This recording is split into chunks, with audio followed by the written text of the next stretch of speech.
Ooh, welcome back to Stranded in Pittsburgh. It's Nick. It's Ethan. And look at how giddy he is to be back. It's Nate Breisinger wearing his finest attire for the occasion. Nate, welcome back, my friend.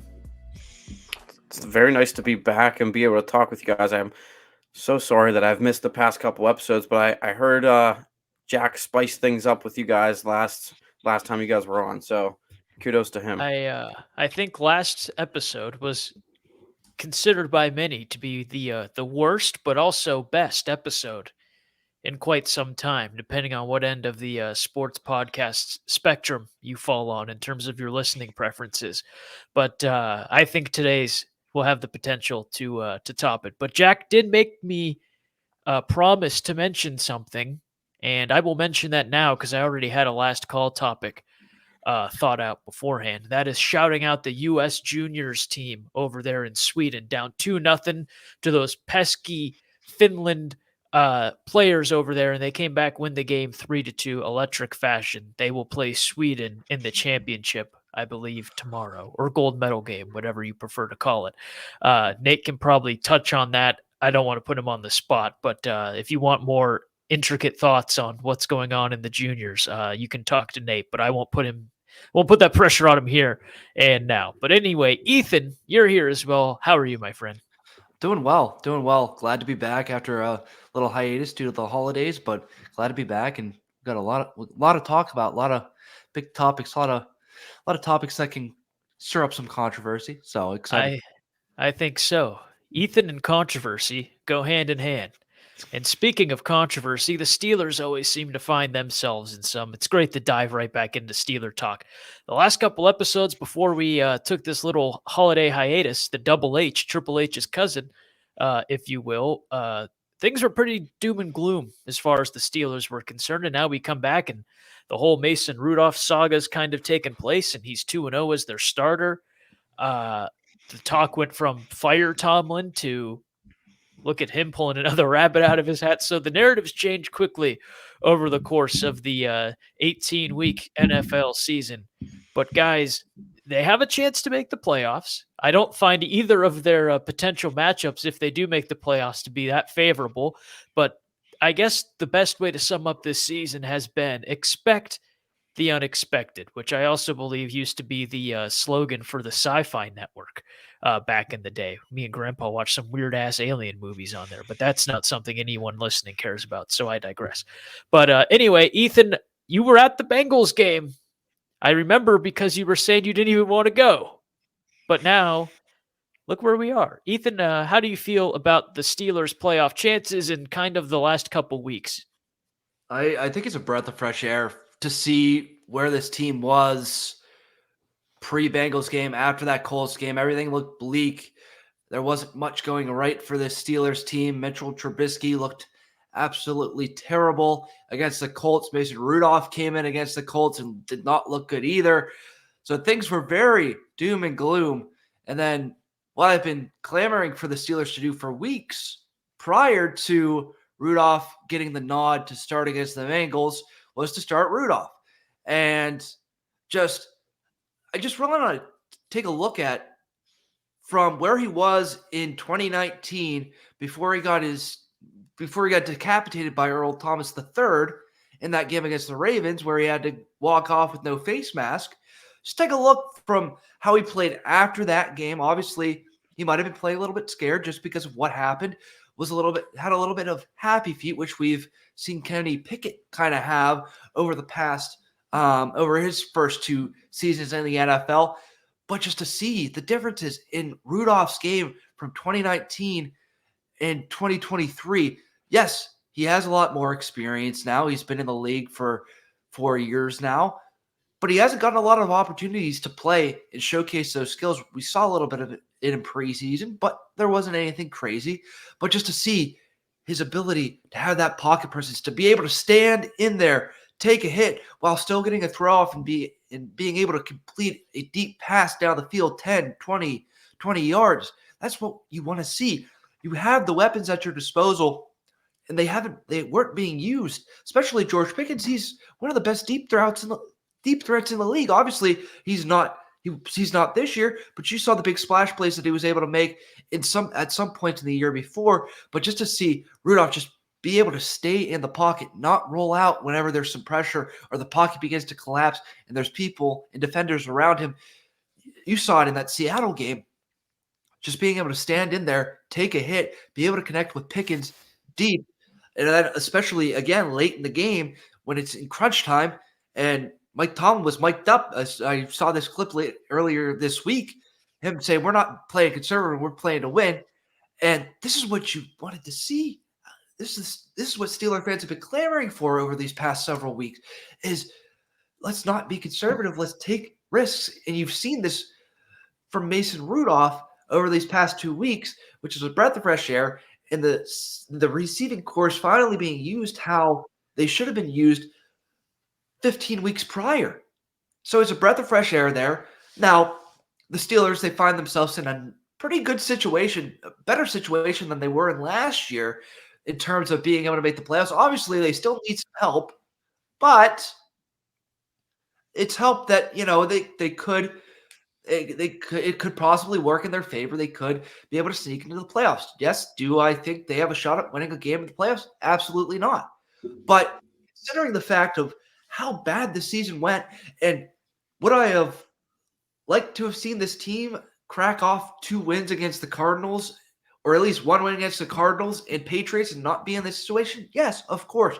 But all things considered, where this team was at 3 weeks ago compared to where they're at now, things are starting to trend upward. Obviously, there's this big saga this week and everything going on within the media and Kenny Pickett and all of that, which I know we're going to touch on. But just overall, it's just a breath of fresh air. And what we've seen out of this team now these past 2 weeks is very, very promising, especially heading into week 18.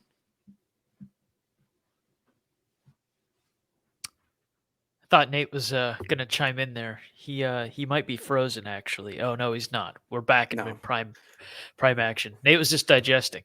So the Steelers playoff scenarios, and bear with me here. This is from the Steelers official website.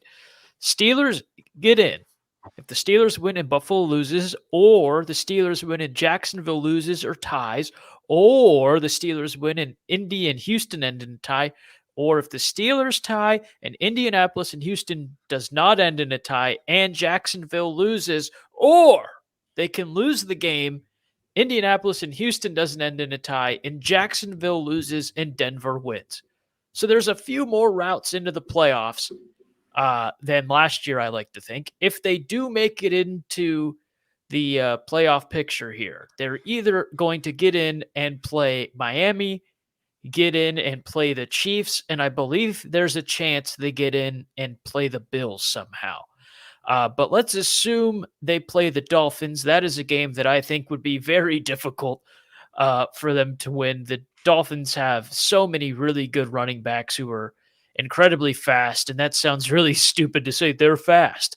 But I mean, this is a team that has so many speedy weapons on it, and I think it could play a big factor in giving the Steelers defense some trouble, especially I know they're getting a lot of guys back this week and what have you, but they've dealt with injuries all season long. There's still some guys in there who are, being held together with duct tape, and there's some guys they found on Indeed still kind of being plopped in that lineup. And to their credit, they've done fairly well, all things considered, given the circumstances. But I think Miami gives them a lot of trouble. But before they can get to Miami, they have to get past Baltimore and have some of those other things happen, obviously, where we found out Tyler Huntley will be the starting quarterback for the Ravens in this matchup, as the Ravens have already clinched the number 1 seed.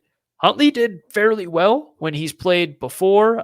Some people question how good is Lamar Jackson because Huntley did so well when I believe it was last year when he got a decent chunk of games in. So this isn't going to be a cakewalk for the Steelers, and I'm not sure exactly who else the Ravens are going to be resting, if anybody. And right before we started recording, Dalvin Cook has signed with the Ravens, so I'm not sure how quickly he gets up to speed with everything. But this is a Ravens team that can hurt you in a lot of ways with the emergence of defensive stars like Kyle Hamilton. They got a strong run game. Their pass game's pretty solid. Again, Lamar's not in, so you don't know if they have that big double threat, I guess you can call it, as opposed to other weeks. But how do we feel about the Ravens matchup? And Nate, I'll let you start it off. I mean, it's a typical Steelers-Ravens rivalry game, so I mean, it can really flip either way. I mean, we've seen these last, week or two games between these two teams come down and be, all-time classics. And last year we saw that, and Kenny Pickett able to will the Steelers to a win in Baltimore. But that could be Rudolph this time. Rudolph's magic right now. I mean, the way he's been playing. I mean, Ethan touched on it heavily. But I mean, there's just newfound confidence within the Steelers team. And the way Rudolph, especially Ethan, as you talked about, I mean, standing in that pocket has been so important. And I think with this Ravens defense, he's going to have to do that. He's going to have to go through his reads, make critical plays, something that we haven't seen from Kenny Pickett or Mitch Trubisky at all this year for the most part. So this is going to be a huge matchup. And even with some of those backup guys in Tyler Huntley, as you mentioned, Nick, I believe was a Pro Bowler last year, I think. Mm-hmm. You might need to fact check me on that, but I mean, still, he's a Pro Bowler. He's a guy who's capable, to be in there and with the confidence and the swagger that the Ravens have right now. I mean, man, the way they took it to Miami last week, I mean, that was just surprising, but also that's who Baltimore can be right now. I mean, they're the scariest team in the entire NFL right now, and that's not something the Steelers want right now. And I know there's options for them if the Steelers lose to get in still, but I mean, this is going to be a tough game still in a tough environment. But the Steelers, I mean, they went into Seattle, which was a very tough environment. I mean, they were loud in the entire game because they also had something to play for. Now, the Ravens don't have it as much, but still, I mean, they want to beat the Steelers and they want to come away with, a great record, being able to defeat the Steelers at the end of the year and go into the playoffs, with the bye and, have that confidence moving forward, even if some of your backups are in. Yeah, the Steelers in their past, they've won 6 out of their 7 games against the Ravens. So they have a pretty good track record against Baltimore over the course of these past 2-3 years. Obviously losing in December of last year before pulling off that major upset in Baltimore, like Nate mentioned, late in the game. And yeah, but this, like Nate said, it's a completely different Ravens team. Obviously, they don't have a lot to play for with them having the number 1 seed locked up. They're resting Lamar this week. And the Ravens don't want the Steelers to be in the playoffs. I mean, I think the Steelers, even though they don't have a shot, a lot of people write them off of not having a shot. They could be a sneaky team. Like if they continue to play the way that they've played over these past couple of weeks, I don't think any team, regardless of if you're Miami or Kansas City, you're not going to want to face them, especially if you're Kansas City. With the past couple of weeks they've had losing to Vegas at home on Christmas and just the weeks that they have had. So the Ravens don't want them in the playoffs. Obviously, it's going to be a big divisional rivalry, but I still think this is a game that the Steelers can win. Obviously, when they played Baltimore earlier in the year, it was a completely different Ravens team, and the Steelers were able to pull off a victory in a pretty good fashion. They were able to cause some turnovers defensively and were able to move the ball down the field. Obviously, only 16 points to boot, but I don't think we're going to see the same amount of output from this offense that we've seen in these past 2 weeks. Obviously, the defenses that the Steelers have played over the past couple of weeks have not been as good. So I think it's going to be a little bit of a more classic Steelers game in the terms of it's going to be tight, it's going to be low scoring. But I think if Mason Rudolph can once again stay within himself and just play the way that he has played and be able to make reads and stand inside of the pocket, I think the Steelers will have a very good shot in this one. And obviously the defense has a lot of Band-Aids on them. Patrick Peterson playing at safety due to Minkah, but Minkah's questionable this week, so it's going to be a game-time decision on whether he comes back. Who knows what percentage he'll be at coming into this game, but I'm assuming do-or-die game, Week 18 of the season against the Ravens in Baltimore. I think you'll see him suit up and be able to play in that game, so that's going to be a big boost for the Steelers defense. So who knows at this point? I mean, we've all wrote this team off earlier in the year, especially after that Colts game, and they decided to rattle off 2 straight wins in dominant fashion. One against the Bengals, who were in playoff contention, and one against the Seahawks, who are still in playoff contention. And they did it on the road. So I try to get my hands in frame. I don't know at this point. I don't know. I'm just here for the excitement.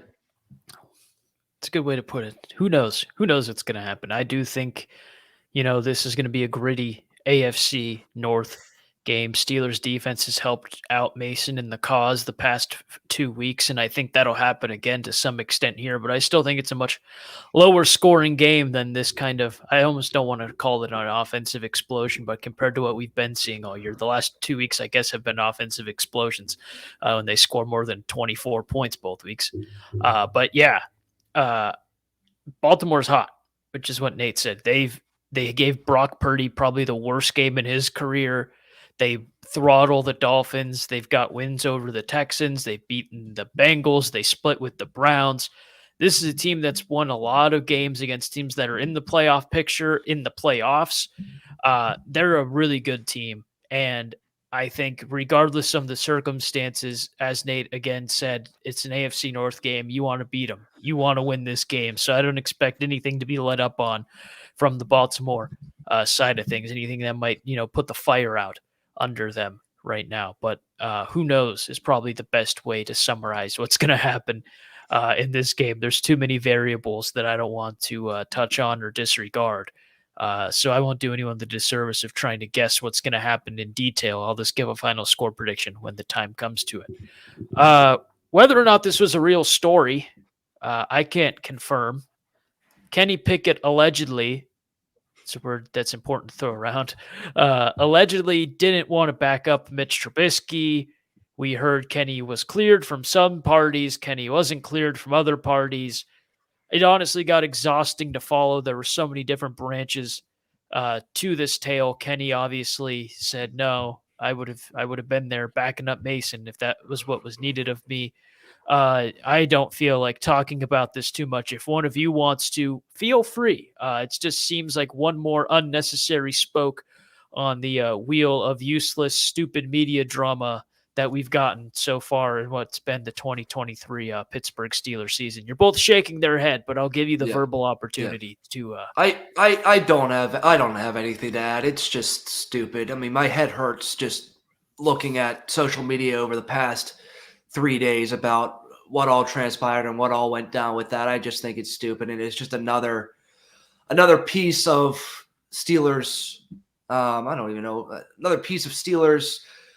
It's the same. It's the same. So there's always an issue with this team, no matter what it is. And this was just this was the cherry on top of everything this year that the Steelers have had to deal with, and the noise from the outside, and even now the media. So it's just been a whole mess. And yeah, that's all I can say. It was a mess this entire week.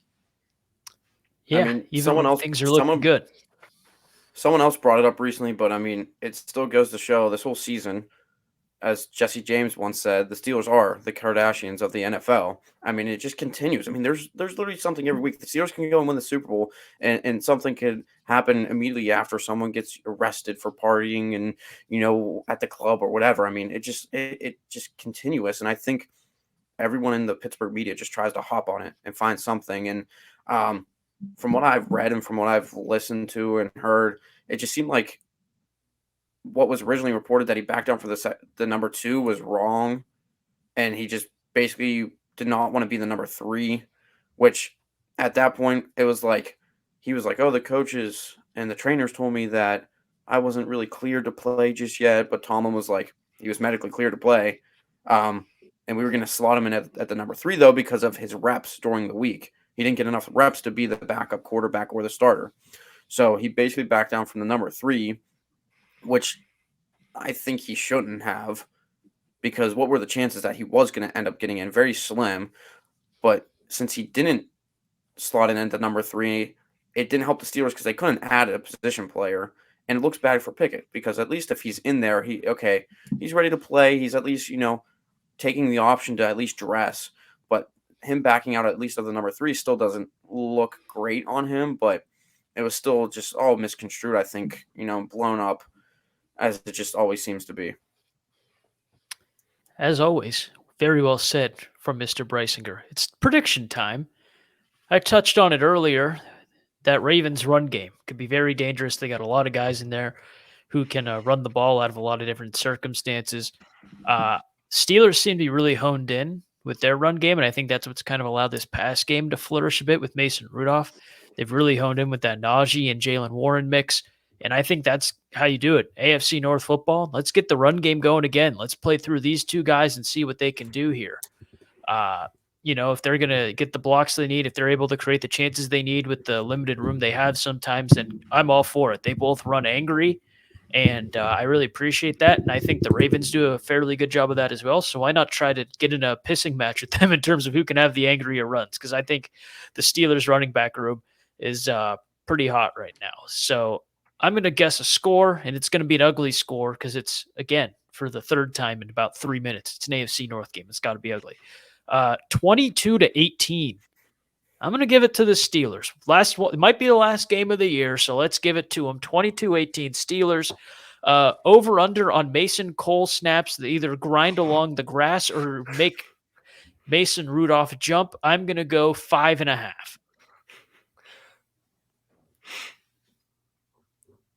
I've got the Steelers. Go ahead, Nate. We'll go in order. All right, fine. I work out some kinks in the new year. I think absolutely. I think the Steelers are going to fall in this one. I just think the Ravens are too hot right now, even with their backups in. And here's what's going to happen: the Ravens are going to win, and then they're going to find a way to lose, as they have been in the past half decade to a decade in the playoffs once they finally play. But I have the Ravens winning this one 19-17, so very close. It's going to be a ground game. I think it's going to come down to whatever defense has more takeaways. I've got the score in the similar realm as both of you lads did. I've got the Steelers taking this one on a last-second Chris Boswell field goal, 20-17. Pro Bowl snub. I think it's going to be like we all said. It's going to be tight throughout. It's going to be whichever defense gets the first takeaway. I think that's going to be the biggest key. Both of these offenses are hot right now, and it's going to be up to the defenses who will make the first offense crack. And I think the Steelers will, as they always do, find it and get a takeaway late in the game. And Mason Rudolph, Jalen Warren, Najee Harris are going to be able to march the team down the field and set Boz up to get his sweet boot right through that ball and right through the uprights. And then Buffalo's going to lose on Sunday, and the Steelers will make the playoffs with a 10-7 record. Wow. Sermon on the Mount from young Morrison. Nate and I both have to dip relatively soon, but Nate probably sooner than I, so we'll jump into the Penguins topic next, which is hell of a game against the Capitals. It went from code red to, wow, they're applying all the pressure. The ice has been tilted, and they just couldn't find that equalizer there in the third period, despite some pretty solid chances. Brian Rust came back. You're never happy giving up 4 unanswered goals to start a game, but you have to like the way they fought back. You have to like the opportunities it created for themselves. Nate, what do you make of this game and kind of your thoughts on the Boston matchup here tonight? I mean, the Pens have played much better over this last stretch, late December, but not much has changed in terms of like in-game play. There's still so many swings for this team, and they still really can't play a full 60 minutes. And that's what we saw. I mean, that first 13 minutes before Jari was chased, I mean, it was all caps, and Jari let in a couple leaky goals there that could have been stopped. And I know there's been, Tristan Jari talk again about, really where is he at in terms of being the number one? How good is he going to be for this team the rest of the way? And, that's kind of besides the point because Alex Nedeljkovic has been relatively solid as well, and it could be a fringe starter for the Penguins if, who knows in 3-4 weeks where this team's at going into the deadline. Do they think about moving Jari? But that's obviously besides the point. But the Pens, I mean, gotta give hats off to Sidney Crosby with the way he has just been carrying this Penguins team. I mean, when he's on the ice and he's performing at a high level as he's been all season long, 38 points in 36 games, I mean, it's so entertaining and fun to watch. And at the age he's doing it at, I mean, you see the dip the dip off from Alex Ovechkin. I mean, he's not scoring at the rate that they thought he could be as he's chasing this goal record. And Crosby's at the same age performing at an incredible level. And it really, I mean, it's a lot of on his shoulders. But the Penguins in this stretch have got a little bit better in terms of finding depth scoring. But also, Evgeny Malkin has stepped up a little bit recently. Rickard Rakell is finally scoring since he's been back. But yeah, I mean, the Penguins just, they find these swings in them where they go down in stretches where they just allow a lot of goals, but then they also can score in stretches. And I mean, I guess that's the thing we've been talking about ad nauseum throughout this year. I mean, that's the team we kind of expected and we've seen.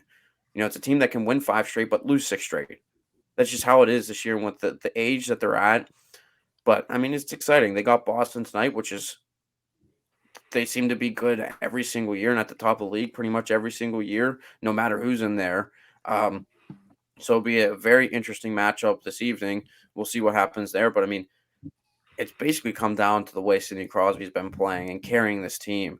And just you got to hope that he can play at that high level because it seems like the rest of the core has been too inconsistent, to keep up. But Sid has really been incredible and dazzling and playing at an incredible level right now and continues to pass people in the all-time points list. So, I mean, it's been amazing to see. But the Penguins, I mean, those were 2 big points against the Caps that they lost. But, I mean, there's plenty of game left, and they're showing a lot more fight than they did early in those stretches in November and whatnot. So, I mean, things are looking better. But it's a critical next couple of weeks before the deadline when you get into February to see where this team's at, who's on the block, because Jake Gensel may be on the block. There's no contract extension talks with him right now. So, it's going to be interesting over these next few weeks. They have Boston, they have Buffalo coming up. So, yeah, we'll see what happens. Former host of this show, very excited the Devils clapped the Capitals last night after what they did to the Penguins 2 nights ago. But yeah, watching Crosby's incredible. I'm not going to try to hide where I am with my hockey knowledge. I think I say that every time I actually go in detail about something about this team. But it's incredible to watch Sidney Crosby, given his age, do what he's done. And even his biggest detractors on the internet, I think, are kind of saying, okay, you have to respect what he's doing here. And he just looks so badass with that gash under his eye out there getting points against the Capitals, kind of matching what Ovechkin had been doing after he scored. Just incredible to watch, and you're lucky to be a fan of this team and be able to see him do this, not only when we were growing up, but now as adults. It's like that Homer Simpson meme where he's a little kid watching the TV. Now you're the adult on the couch watching the TV, and Sid's been there on the screen the entire time. Prior to that game, the Penguins had won 3 in a row, including 2 wins over the Islanders, and I believe the other one was against the Blues. So a good little run there, and big game against Boston where they're going to have to get some points back from that loss, but that's easier said than done. And allegedly, it's easier said than done to get autographs from your favorite Pittsburgh Pirates because, oh my God, PiratesFest Drama City. First of all, you have to pre-screen your questions online if you want to ask any questions during Pirate Fest, and then they open up the autograph sessions to the general public, and it appeared, correct me if I'm wrong, Ethan, season ticket holders got first dibs, and so basically it was sold out immediately, and people were not too happy. But then the Pirates, which I thought was a little unjustified, were like, no, you can still get autographs at these, select times. Here's these opportunities to get autographs if you didn't get it. And a lot of people were upset about that, but I thought it was basically the only thing they could do was offer alternatives, saying, hey, this is where you also still have a chance to get autographs in case you didn't sign up. But that didn't seem to amuse some people. Ethan, you fired off a tweet which basically said it's easy to get autographs at games. So I'm going to give you a chance here to kind of explain why you look like you just saw something traumatizing over there. And go into it, my friend. Oh my gosh. You're meaning to tell me that at this Pirates event, this Pirates Fest event that hasn't been held since 2020, that you're giving your season ticket holders who pay top dollar, who pay for packages, 80 games, 20 games, 162 or no 80. Oh, I screwed that up. 81 It's a hell games. of a package. 81. They're not traveling on the road. 81 games, 40 games, 20 game packages. They pay a premium money. They pay for their seats. You're telling me they're not going to get some sort of perks for this event? Of course they are. Of course they're going to get in to be able to go into PiratesFest 2 hours earlier than or an hour and a half earlier than the general public on Saturday. Thank you for the solo. Hello. Of course they're going to get the added perks there. Of course they're going to be able to get autographs. Okay, so what? They're pre-screening the questions. They haven't had a Q&A with Charrington or any of the front office since 2011, I think was the last time. Correct me if I'm wrong. 2011 was the last time they actually had a fan Q&A with the front office. Prior to that, in 2020, Greg Brown peppered Ben Charrington with questions, Travis Williams with questions. That happened all before. What? It's not going to be a free-for-all? Like, what do you expect them to do? I mean, we all know what Pirates fans are going to ask Charrington or what they're going to ask Travis Williams, this, that, and the other. We know what they're going to be asked. So, do I get it off the Pirates front? Yes. They're going to screen questions. You might not get to ask, oh, why aren't you spending the money you should? Why aren't you spending $300 million on Shohei Ohtani? Yeah, they're trying to get those questions out of the way because they're stupid. So, yeah, the pre-screening, whatever, like, that was okay. Autograph-wise, I can't believe I see all these grown men on X complaining how they won't be able to get their autographs at PiratesFest. All the kids, free autographs throughout the day. You won't have to spend a dime. You can get autographs throughout the day. Everyone's happy. Everyone's nice. How about this, Pirates fans? If you're so clamoring for that autograph from that player, why don't you just go to a game and go up, down to the third base level or the first base side if you're out on the road? Probably easier if you go on the road and say, excuse me, Mr. Hayes, or excuse me, Mr. Cruz. Can I get your autograph, please, on this ball while they're warming up before the game? They're always over there before the game, no matter who it is, except if it's the starting pitcher. They're over there. It's not that difficult. So all these fans creating all this drama over minuscule, minute details, it's just absurd. And of course, it has to be the Pirates fans that always cause a ruckus. And here we are for a fan event, which should be a fun day, a fun outing for all of these players and the fans to get together before spring training. But no, we're covered in drama once again. How nice is it to be living in Pittsburgh with all of these sport teams and all of the drama between the fans? I have a couple thoughts, and I'm sure you'll let me know what you think of them, Ethan. I'm sure based on that, you'll let me know. The question thing. Do the Pirates do a lot of damage control? Do they kind of take the coward way out in terms of avoiding their accountability for the way this team is managed? Absolutely. Yes. But as you said, this is a family event. This is a chance for Johnny and Jackie to go up there and get their ball signed and, meet Andrew McCutchen and Ke'Bryan Hayes and Henry Davis, and it's a fun time.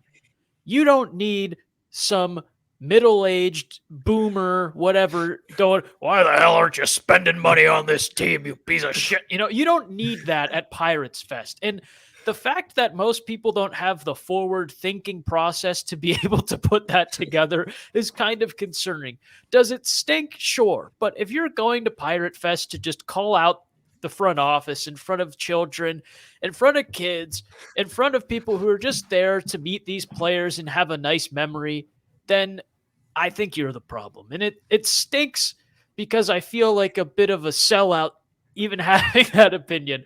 But I mean, I think it's the rational thought process to have. You don't need angry people going up there dropping expletives at the front office because that's what it's going to be. And I'm not saying they're not justified, but to not see where they're coming from is pretty ignorant in my opinion.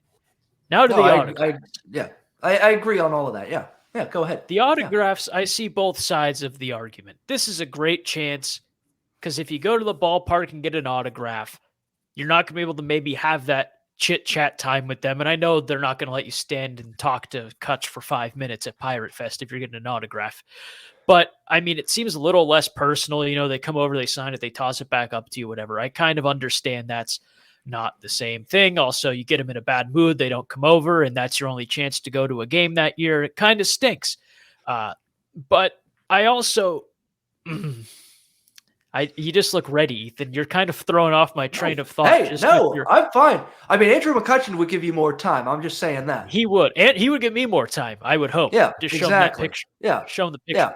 But I'm just a little, I keep thinking of the Henry Davis story where the kid walks up to him and is like, oh, my dad told me to come over here as fast as you could. And and I don't even know who you are. I feel like that's kind of ruining the autograph industry. I don't know if that's the right terminology to use here. Whereas our players is outgoing now to give you autographs when they don't have to because of the scalper, the secondary market.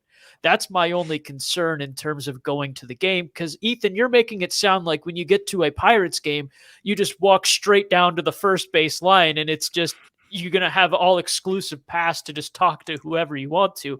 And not as if, you know, they can't pretend they are ignoring you or don't hear you. And like, they all just stand alongside the wall, just at their beck and call to sign autographs. I think you're downplaying how tricky. No, that can be I am. times. But like, in the grand scheme of things, you will have guys come over. Obviously, it might not be your top choice for the guy you want to sign, but still, you'll have that opportunity to get the autograph there that you might want or that you're looking for. Or maybe, you know, get a little bit more creative. Maybe create a sign to draw their attention. I mean, there's different ways that you can do it. And I know we could go about this all night long, and Nick might miss the Golden Wedding. But yeah, I mean, there's ways that you can get autographs at the games. And yes, this is a little bit disappointing for Jimmy and Jake to not get their autographs because their dad couldn't get their tickets on time because he was in a work call before all the tickets were still available and they were sold off when he got off. Yeah, sure. But yeah, there are still other ways. And I think people, especially the people that are on X and that are complaining about not having an autograph session that are not linked to anything relating to kids, that are just wanting that autograph so they can flip it on eBay 10 years down the line when Henry Davis is the best catcher in baseball. That's the ones that really irritate me. Nate, I imagine you have just so many thoughts. No, I'm actually enjoying this conversation because you two, Ethan, I'm assuming you've been to a Pirates Fest, right? I went to the one in 2020 before it all shut down for COVID. Well, I'm the only one that's inexperienced with never going to one. So I'm enjoying this little back and forth between you two talking about the Pirates Fest because you guys have the experience. You've been there. You know what it's about. So I'll let you two keep going. Nick, if you have anything else. You go to Pirates Fest and Nate McLouth is still on the team and Nate's acting like I'm a seasoned vet over here. I really do appreciate that. It's just, I get both sides for basically all. Well, the question thing, not so much. That's kind of a lie. But the autograph thing, I see both sides. You know, you have to cap it at a certain point, and it stinks. And the thing I'm seeing a lot is like, oh, you know, you're hard work paying fans. We're not gonna go to games if we're not getting autographs at Pirates Fest. And I'm like, what the hell kind of argument is that? You know, I don't understand how that would sway you from not going to a game because they ran out of tickets at Pirate Fest. And maybe that makes me one of the ignoramuses I was referring to earlier, but I don't know. I don't have much more to say about autographs. I'm not an autograph hawk. I'm no Zach Hampel. Yeah, that I don't know. It's a very weird thing to get offended about, and I think a lot of it's due to the fact that it is the Pirates. Yeah, I like you, Nick. I'm not a big autograph guy. I never really have been. Like, if there's an opportunity, yeah, I'll get an autograph here or there on my nice terrible towel during Steelers season. Maybe if I go to training camp, I'll get an autograph here or there. But I'm not some schmuck that goes up and is demanding an autograph from a certain player, from a particular player. And if I don't, I'll throw a little hissy fit on social media. And even when I went to Pirates Fest back before the world shut down, I wasn't really into the autographs. I didn't get a ticket for the autograph. I saw the long line. I said, forget it. And that was that. So I like you, I see both sides, but it's the people that are just complaining and continue to complain. It's just irritates me to no end. I'll tell you what, I'm not a big autograph chaser, but this right here, this is a Garrett Cole prospect Team USA jersey card. And when Garrett Cole comes back to do the right thing and retire with the Pittsburgh Pirates, I am going to go to Pirate Fest and he is going to give that a big GC right over top of it. You can guarantee that. No, I don't believe that's going to happen. Not one bit. All right. And now, as I try to forcefully stick that back up on my tack board, I have to go back now because I'm out of practice in case that wasn't glaringly obvious from how I've spoken for the last 40 minutes. Penguins Talk is brought to you by Pure Hockey, whether you need NHL gear, I was waiting for it. apparel, I hockey know. gear, or anything in between. I just smacked the hell out of my microphone. Pure Hockey is the place to be. Thanks to our friends at Stadium Scene TV. You can go through that link below and get some great pure hockey gear. And now we move on to Last Call, which is brought to you by Rogue Energy. All kinds of great flavors. You're feeling a little down in the middle of the day. Screw coffee. Grab a pure, great tasting Rogue Energy. Dump it right in the drink. Swoosh it around. Glug, glug, glug. You're ready to go. It's like Fortnite when you drink the slurp juice. Rogue Energy. Get 10% off your purchase. Stadium Scene at checkout. Hit that link up in the bio. Ad reads also in desperate need of some work. But thanks to our friends at Stadium Scene TV for making this all possible. It's last call time before Nate goes and does his journalistic duty at Robert Morris Men's Basketball at the home that Andy built, the UPMC Event Center. But Ethan, we'll start with you and work back across. Yeah, it just came out today. It was announced that Aliquippa, the Quips, who just won their 5th PIAA state title, will be moving up to 5A after the PIAA sent a memo over to Aliquippa this morning that they will be moving up to 5A based off of transfers. 23 transfers, allegedly, 23 transfers on this Aliquippa team have been participating and playing football for the Quips, including Taquai Hayes, who has been a starter for Aliquippa. He's the 4-star Penn State commit who had a massive season, second on the Whippeal for rushing yards, rushed for over 2,000 this year. He was one of the alleged recruits that the PIAA mentioned in their memo to Aliquippa today. Head coach Mike Warfield said, Taquai's been at Aliquippa since he was in kindergarten. How can he be a transfer? And this is once again the PIAA trying to mess with Aliquippa. Even though the Quips moved up from 3A to 4A, they won 2 state titles in the past 3 seasons. Lost to Bishop McDevitt last year in 2022, won in 2021. So they won again, and they're supposedly moving back up to 5A, or moving up higher to 5A next season. I think it is ridiculous that the PIAA is once again moving Aliquippa up, especially after they announced that the Quips would stay in 4A after they did all their realignment with enrollment last year. But let me tell you this, the Quips have a 1A enrollment. A 1A enrollment. They have 40 guys on the roster. They'll be playing teams with rosters 2 times, 3 times the size of their roster. And it's just going to be interesting to see how these next 3 weeks play out. Aliquippa is in the process of beginning to appeal.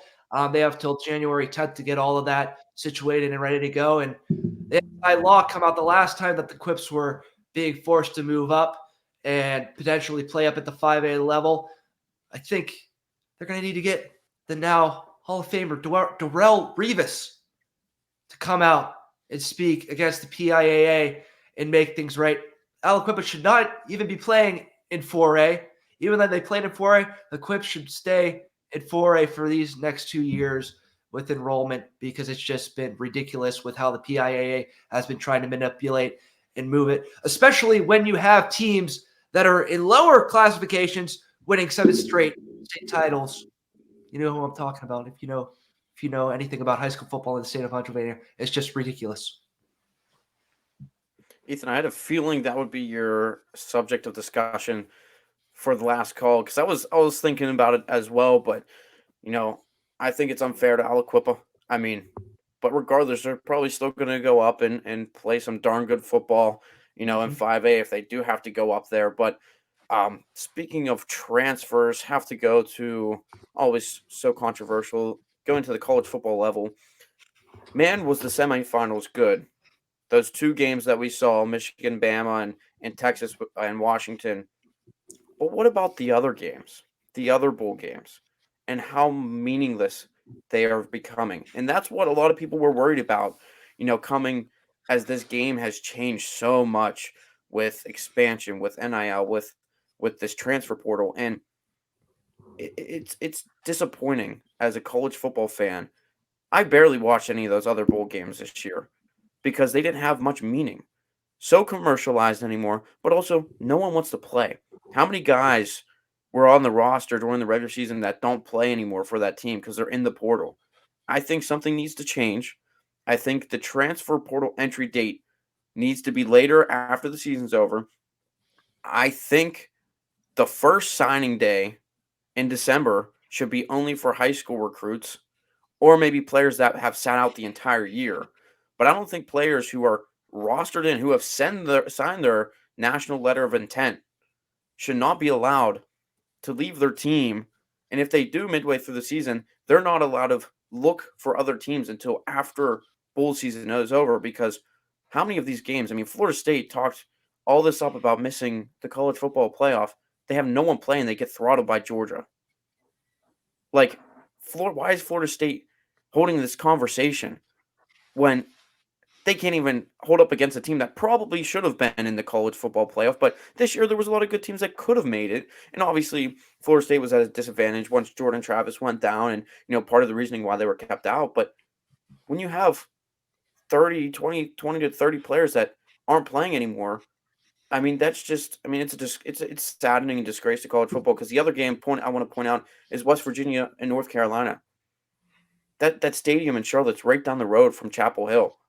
And they got completely outnumbered by West Virginia fans. Well, I don't blame them. 20 of their players who were starters this year, or at least played a lot, didn't even play. So I don't blame them because guys are declaring for the draft and entering the transfer portal. I know there's guys who are going to be declaring for the draft all the time, but I think it's disappointing to see those players opt out when that is still part of your season. So I think there needs to be something changed in terms of players entering the portal before the season is officially over and keeping players and keeping those other bowl games. Because once this 12-game playoff format is brought into fruition, I mean, those bowl games are, no one's going to care anymore. I think you hit the nail on the head. I know we usually don't get much feedback on these, but I think you hit the nail on the head. These are supposed to be, in my opinion, games where you kind of show what you have. Like, Georgia FSU should have been a game where a draft prospect is licking his chops going, first you screwed me out of playing for the title, and now I get a chance to play the team that was number one all year and probably had a very fair argument just as good as theirs to be in the playoff. And I should want to go out there and beat their best guys and show everyone that we were justified in complaining as much as we did. Not go, well, if it's not the playoff, I'm out of here. See ya. So I think that should be the mentality. So I do hope that gets changed. But anyway, our worst fears came true this week when the XFL and the USFL officially merged 4 teams each to create the United Football League. And despite making the championship last year, the Pittsburgh Maulers were not one of the 4 USFL teams to be brought along in this merger. And I say this jokingly because the team never played in Pittsburgh and there is really no attachment to this city. I mean, they threw out a first pitch at the Cleveland Guardians game. I mean, are they even trying? Anyway, I know most of that's not their fault. despite the joking tone, it does stink to see these players lose the opportunity to continue their football career. And it's just unfortunate. There seems to be really no stability in all these spring leagues that pop up. And I know it's kind of trending towards these leagues are just never going to work out.